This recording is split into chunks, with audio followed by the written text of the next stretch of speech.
Hello out there, chess people.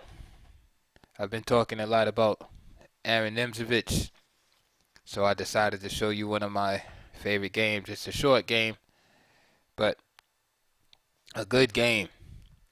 Aaron Nimzowitsch has the white pieces versus Simon Alapin with the black pieces, who is also the namesake of the Alapin variation in several openings, one being the Sicilian defense. This game took place in St. Petersburg, 1914. So Nimzowitsch opened up with e4, e6 from Alapin French defense, d4, d5, knight c3, knight f6, and Nimzowitsch opts for the exchange variation, which is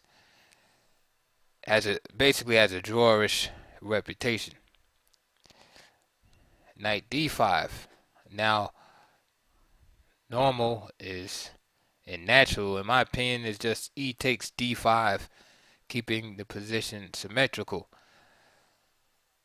But Alapin wants to keep the position asymmetrical and maybe was in a fighting mood this game. Nimzowitsch plays knight f3 and c5 from Alapin, countering white center. Knight takes d5 and queen takes d5. Note if here e takes d5, then after bishop b5 check, knight c6, castle, bishop e7, d takes,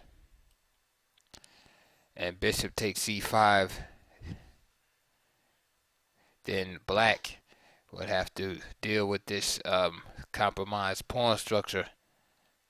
And after knight e5, we could say that white has a very, very nice game, mainly due to this isolated pawn here on d5 and the lack of development. And there's a threat to boot to win the exchange after knight takes c6, b takes c6, bishop takes c6, check. So there's a lot of little problems there already. So to c5, knight takes d5, queen takes d5. This brings the queen out into the fray a little earlier than usual. So bishop e3, c takes d4, and Nimzowitsch plays knight takes d4. And we can see that black has to be careful already as he's falling behind in development. a6, and some of you can already see where this is going as you see that black is continuously neglecting constructive moves in the position. Nimzowitsch plays bishop e2, sacrificing the pawn here. Queen takes g2, and now Nimzowitsch plays bishop f3. Again, focus on white's lead in development here, as now the G file is open. Queen d2, and we can surely say here that white has more than enough compensation for his pawn deficit. e5, another pawn move. And now Nimzowitsch makes a fantastic move here. Understanding the situation, he simply castles queenside. E takes d4. Bishop takes d4. And white is fully developed. He's a piece down, but is totally in control here. Finally, Alapin gets another piece into the game, but it is too late. Now Nimzowitsch plays a fantastic move here. Can you guess what it is? If you want, you can pause the video right now. Nimzowitsch played interference, a nice interference move. Bishop f6, cutting off the queen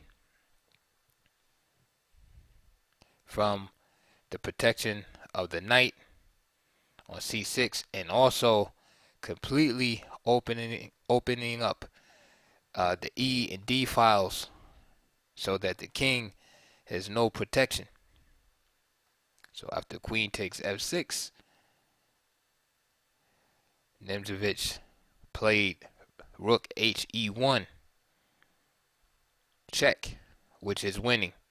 But can you find a faster win for white? And I'll leave that up to you in the comment section. But there's a faster win for white here. Nimzowitsch played rook he1 check, bishop e7,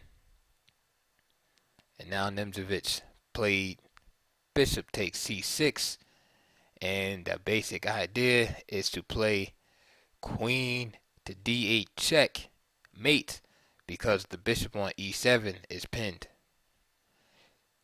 Therefore, king f8, and a la Morphy versus the Count and the Duke of Izard, I believe that was the game. It's a similar motif where the queen is sacrificed on the back rank, and this bishop is distracted over here, and that leaves the E file open for a mate. So the lessons in that game should be very clear, and of course there was no need for Alapin to resign because he was checkmated. But that's just another example of bringing your queen out too early and using your queen too much, and opening up the position when behind in development. So that's it for that game. Please like and subscribe, and I'll see you next time.